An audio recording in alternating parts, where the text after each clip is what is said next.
बेशक आपने हमारे देश के पॉपुलर सॉन्ग्स में से एक तू प्यार है किसी और का तुझे चाहता कोई और है तो ज़रूर सुना होगा। वैसे ये सॉन्ग साल 1991 में सामने आया था, लेकिन आज करीब 30 साल बाद भी अगर कोई लड़का ये सॉन्ग सुनता है तो मानो 10 में से 8 लड़के इस सॉन्ग पर जज्बाती हो जाते हैं, यानी इमोशनल हो जाते हैं। और जब ये इमोशंस उनके कंट्रोल में नहीं रहते हैं तो ठीक वैसी ही वारदात सामने आती है जिस तरह की वारदात से आप इस वीडियो में रूबरू होंगे। नमस्कार दोस्तों, मैं हूं नतांश पटेल और आप देख रहे हैं क्राइम तक। दरअसल एक फूल और दो माली को बयां करती एक वारदात बिहार के बस्ती जिले से सामने आई, जहां एक लड़की के प्यार में दो आशिक पागल हो गए और वो घंटों उस लड़की से फोन पर बात करते रहे, लेकिन उनमें से एक को भी ये भनक नहीं हुई कि उस लड़की से कोई और भी बात कर रहा है या फिर वो लड़की उन्हें चीट कर रही है। जी हाँ, मैं बात कर रहा हूँ एक ही लड़की के प्यार में पागल दो आशिकों के बारे में, जिसमें पहले आशिक का नाम था शत्रुघ्न निषाद तो वहीं दूसरे आशिक का नाम था राम नरेश। दोनों एक ही लड़की से घंटों फोन पे बातें कर रहे थे और लेकिन इस कहानी में एक नया ट्विस्ट 3 दिसंबर को आया, जब दोनों ही लड़के उसी लड़की से एक ही तारीख को मिलने जाते हैं। वो डिसाइड करते हैं कि स्कूल कैंपस होता है, सरकारी स्कूल रहती है, वहाँ पे हम दोनों उस लड़की से मिलेंगे।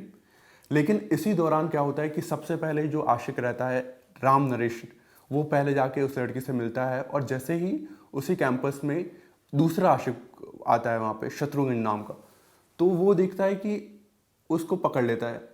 कि नरेश को पकड़ के वो बोलता है कि तुम उसी लड़की से मिल के आए हो जिससे मैं फ़ोन पे बात करता हूँ, वो मेरी गर्लफ्रेंड है। ये सुनते ही नरेश को गुस्सा आ जाता है, तुम कैसे कह सकते हो कि वो तुम्हारी गर्लफ्रेंड है। और उसके बाद वो उसे हाथों हाथ वहीं एक थप्पड़ जड़ देता है और उसके बाद शत्रुघ्न को भी गुस्सा आ जाता है और दोनों के बीच में मारपीट शुरू हो जाती है। और देखते ही देखते ये मारपीट इस कदर आगे बढ़ जाती है कि जो शत्रुघ्न होता है वो नरेश के सिर पर एक लोहे की रोड से वार कर देता है और उसकी वहीं मौके पर मौत हो जाती है। अब इसके बाद जो एकदम एग्रेशन में उसने जो मौकाए वारदात पर जो एक हत्या को अंजाम दिया था, उसके बाद शत्रुघ्न के हाथ पांव फूल जाते हैं और वो वहीं डेड बॉडी को छोड़कर अपने घर चले जाता है और उसके बाद अपने जो भाई होता है उसको बताता है कि मैंने इस प्रकार की वारदात को अभी अंजाम दे दिया है।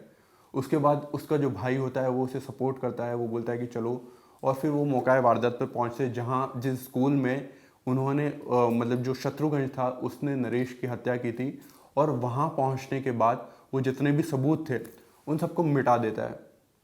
लेकिन इसमें जो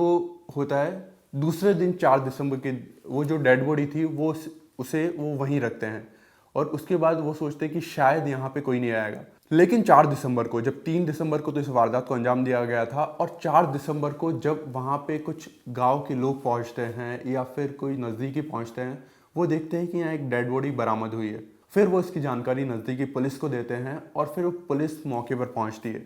पुलिस मौके पर पहुँचती है, उसके बाद